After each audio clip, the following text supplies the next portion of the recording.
Specially যে বন্দুকগুলো আমরা যেগুলো পেয়েছি শর্ট গানের মতো দেখতে সেগুলা এবং বিদেশি যে পিস্তল যেগুলো পেয়েছি সেগুলো পার্শ্ববর্তী দেশ থেকে বর্ডার ক্রসের মাধ্যমে তারা নদীপথের মধ্যে নিয়ে আসে। প্রাথমিক জিজ্ঞাসাবাদে আমরা এই তথ্যগুলো পেয়েছি।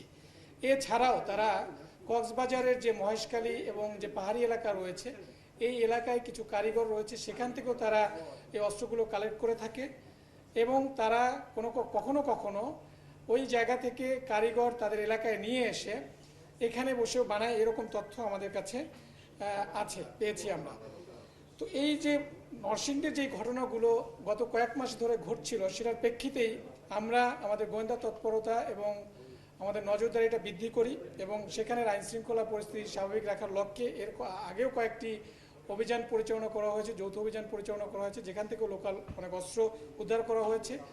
গতকাল আমরা একটা সুনির্দিষ্ট তথ্যের ভিত্তিতে আমরা এই রায়পুরার সায়েদাবাদ এলাকায় আমরা অভিযান পরিচালনা করি গতকাল রাতে এবং মোটামুটি সারা রাত ধরে অভিযান চলে এবং সেখান থেকে আমরা 11টি অস্ত্র, যার মধ্যে 2টা বিদেশি পিস্তল, একটি লোকাল পিস্তল এবং কিছু শর্ট গান এবং কিছু পাইপ গান আমরা উদ্ধার করি এবং যেখান থেকে প্রায় 32 রাউন্ড শর্ট গানের গুলি উদ্ধার করা হয় এবং কিছু পিস্তলের গুলি উদ্ধার করা হয় এবং 8 জনকে আমরা গ্রেপ্তার করতে সক্ষম হই। এবং আমরা যখন অভিযান পরিচালনা করি তখন তারা আমাদের উপরেও হামলা করার চেষ্টা করেছে, ককটেল এবং কিছু শর্ট গানের গুলি পর্যন্ত তারা দূর থেকে করেছে। যাই হোক, আমরা সেফলি আমরা ওখান থেকে 8 জন সহকারে এবং উদ্ধারকৃত মালামাল সহকারে আমরা সেখান থেকে আসতে পেরেছি এবং যারা গ্রেপ্তারকৃত তাদের বিরুদ্ধে আইনানুগ ব্যবস্থা প্রক্রিয়াধীন রয়েছে।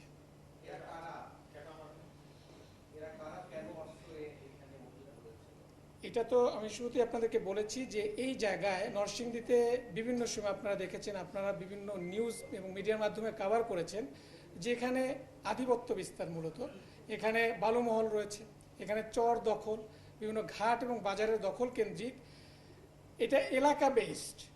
যেমন আমি বলেছি যে সায়েদাবাদ একটা এলাকা, এখানের একটা গ্রুপ রয়েছে, বালুর চরের একটা গ্রুপ রয়েছে, চাঁদপুরের একটা আলাদা গ্রুপ আছে। এই গ্রুপে তাদের যে বালুমহল দখল, জমি দখল, চর দখল, ঘাট দখল নিয়ন্ত্রণকে কেন্দ্র করেই তারা মূলত এই সংঘর্ষগুলো ঘটিয়ে থাকে।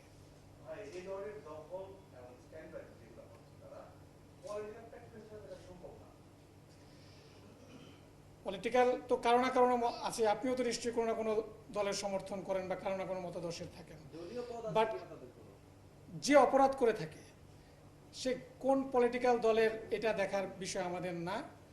আমি সবসময় বলে থাকি একটা জিনিস, সে অপরাধী কিনা, সে কোন দলের বা কোন রাজনৈতিক মতাদর্শের, এটা আমাদের আইন শৃঙ্খলা বাহিনীর দেখার বিষয় না। আমরা এখনো এই ধরনের পাইনি, যেহেতু আমরা অভিযান করেই এই ব্রিফিংটা করছি। পরবর্তীতে তদন্তের মাধ্যমে এটা আরও বিস্তারিত বেরিয়ে আসবে। যে সংস্থায় মামলা তদন্ত করবে তারা হয়তো ডিটেলস আকারে আপনাদেরকে জানাবে।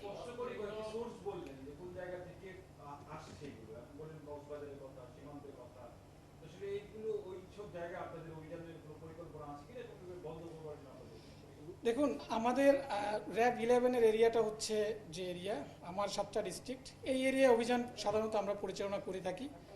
আর এই যে আসামিগুলোকে ধরা হয়েছে তাদের কাছ থেকে প্রাথমিক জিজ্ঞাসাবাদে এটা পাওয়া গেছে যে এইসব জায়গা থেকে তারা কোথা থেকে অস্ত্র পায়, তারা প্রাথমিক জিজ্ঞাসাবাদে এই তথ্যগুলো দিয়েছে।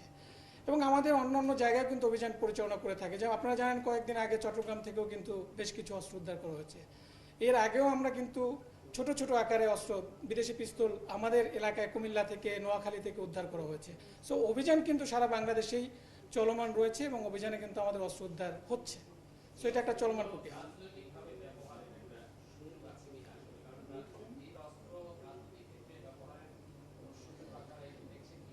অস্ত্র যদি দুষ্কৃতিকারীদের কাছে থাকে, এই অস্ত্রটা বিভিন্ন, ইটস নট অনলি যে শুধু আধিপত্য বিস্তারকে, সে বিভিন্ন অরাজকতা সৃষ্টির কাজে এটা ব্যবহার করতেই পারে। সেটাতে দেশের অস্থিতিশীল পরিস্থিতি বলেন, রাজনৈতিক প্রভাব বলেন, এই জায়গায় ব্যবহার করাটা এটা স্বাভাবিক, যদি অস্ত্র থাকে। এই জন্যই আমরা যেটা করছি যে অস্ত্রগুলো উদ্ধারের জন্য বিশেষ অভিযান পরিচালনা শুরু করেছি বা করছি এবং আমাদের বেশ কিছু অস্ত্র, এবং গত মাসেও আমরা বেশ কিছু র্যাব 11, আমি বলবো যে আপনাদের প্রায় 13টার মতো বিদেশি অস্ত্র উদ্ধার করেছি আমরা বিভিন্ন জেলা, আমাদের দায়িত্বপূর্ণ এরিয়া থেকে। সো আমাদের অস্ত্র উদ্ধার অভিযান চলমান রয়েছে যেন এই অস্থিতিশীল পরিস্থিতি সৃষ্টি করতে না পারে।